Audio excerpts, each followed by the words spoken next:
Right, it's turn 9. It's the Union turn. They've continued to advance.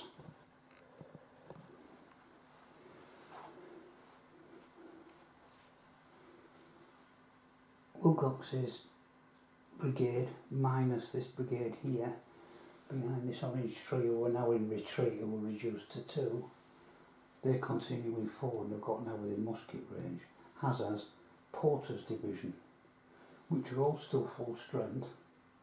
They're approaching the rebels. In the centre, Howard's brigade, reduced to 2 regiments now, is still advancing. And it's now being joined by Key's brigade of Tyler's division, who are marching up the road. On the table has also come Schenk's brigade from Tyler's division. They've crossed the ford and they've gone left. Over here,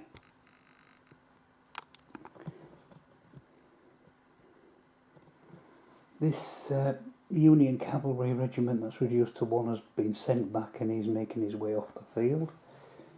The other 2 Union cavalry regiments are still advancing towards Jeb's dismounted troops, but the swap positions, the full strength unit is now at the front and the one reduced to 2 is behind. Why have I got a dice with a 3 there?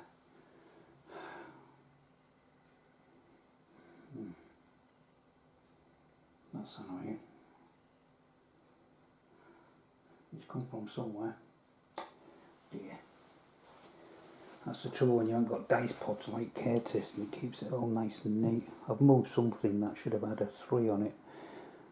I'm blowed if I know what it is. Oh well. It might come back to me. On the firing, while we're on this wing.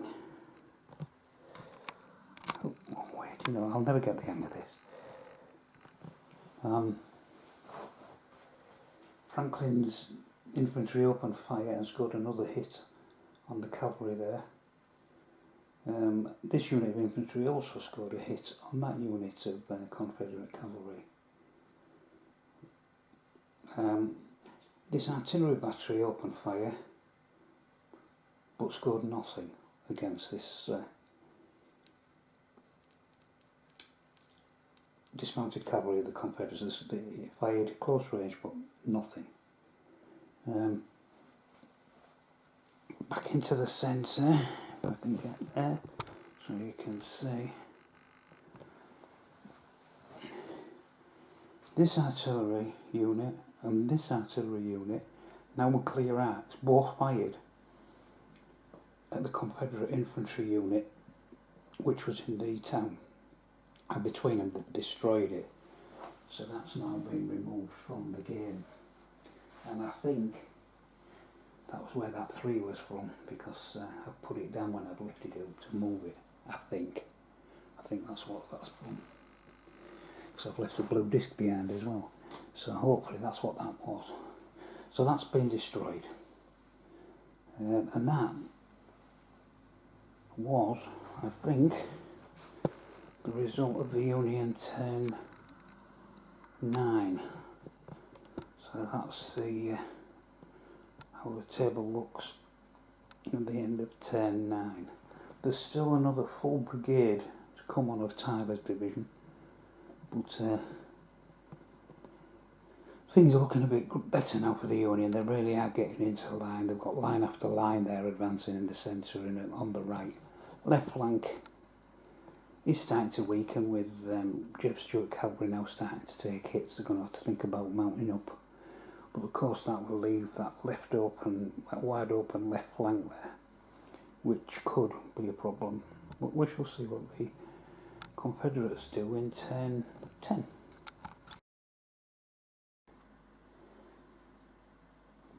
Alright, the Confederates on the ridge over on their left flank.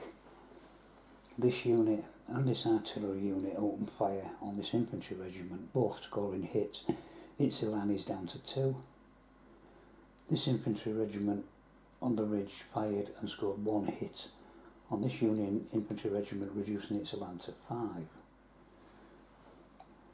Down here, this unit's in range and it fired at this Union regiment 2 hits, reducing it down to 4.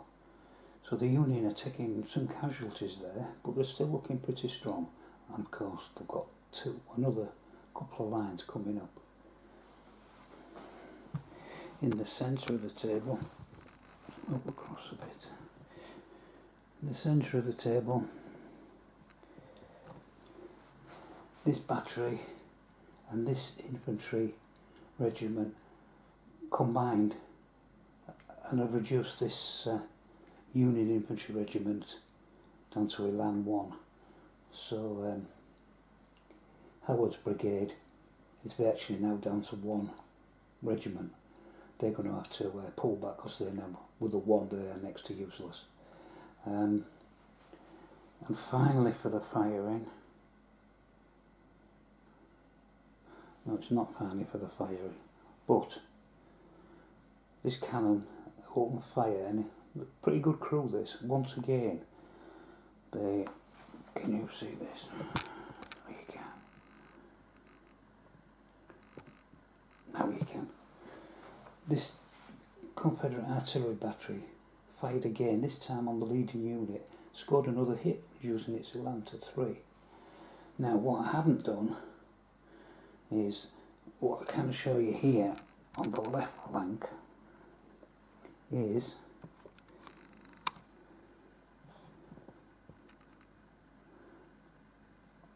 right, the 1 unit of Jeb Stuart's, 1 regiment of Jeb Stuart's cavalry that wasn't damaged at all have now mounted up, and they're behind the ridge there. But the other 2, down to 2 and 3 respectively, are maintaining the positions, and they actually hadn't fired yet, so I need to fire, so I'll do that, and I'll do it while we're on camera. Hopefully you'll be able to see. Let's pull the camera out a bit so you can see the dice roll. So bear with me a second. I'll have to nick a bit of the cotton from over there now, so you can see that. So this unit will fire. Only got 2 elan, so they've only got 2 dice. They need 6s, they can only hit on 6s. Nothing, so there's no hits. And this one unit have got 3 dice. And again they need to hit on 6s. Nothing, so there's no hit, so it didn't really make a great deal of difference. And I solved the mystery of the dice down there, the number 3. If you remember, there was a dice rolled. I found a dice down here. What it was, it rolled off from this Union artillery piece, which was fired once, and it rolled down. That's what that dice was from. So that's the end of turn 10. Yeah, that's the end of turn 10. Now the Union, for the first time, are probably going to be able to get to grips in turn 11. So I'll come back to you for turn 11. Right, turn 11, and it's the Union, and shooting phase here. This Union infantry regiment have now reduced this Confederate dismounted cavalry unit to elan of 1, which is now useless. This infantry regiment, I think they missed, and it was the artillery that actually hit, so they're reduced to 2. So that was that fire in there. If we go to the centre, right, this infantry unit, although it's down to 1, it fired and hit, put 1 hit on the Confederate artillery battery, but to all intents and purposes it's broken. It's going to have to come back now at strength 1. These units have all moved up.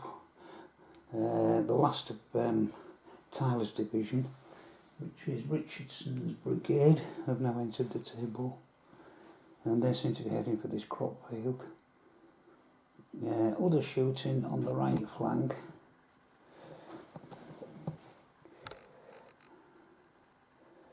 Was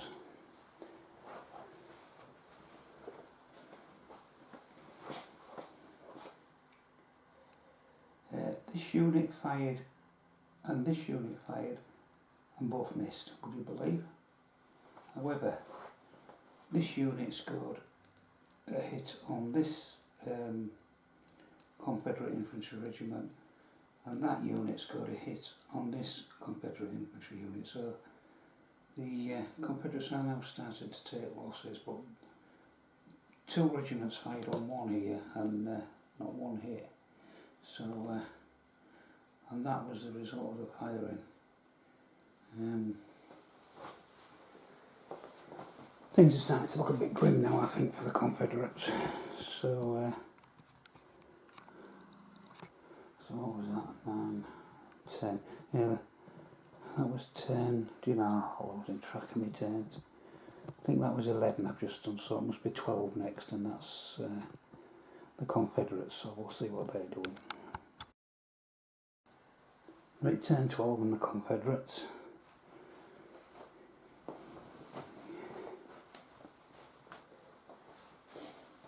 This infantry unit fired on this infantry unit and caused 1 hit. The artillery and the artillery fired on this unit, causing hits, reducing this unit to 3 LAM. This artillery had an absolutely huge volley and reduced this unit from 5 down to 1. They had 4 hits from this regiment, so they're now 1 unbroken, so they're going to have to move back. Can you still see? I'm wandering along there. Let's go a bit towards the middle. This unit down here next to the town fired and scored hits on this Union infantry regiment, really reducing its elan to 3. The artillery got hits, reducing this unit's elan to 3. This unit actually destroyed a Union infantry regiment which was here. That's why I left the disc there. So that's been removed. So that's another one of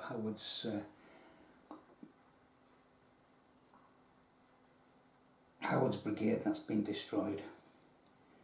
And over here, best turn the camera because I don't think you'll be able to see that.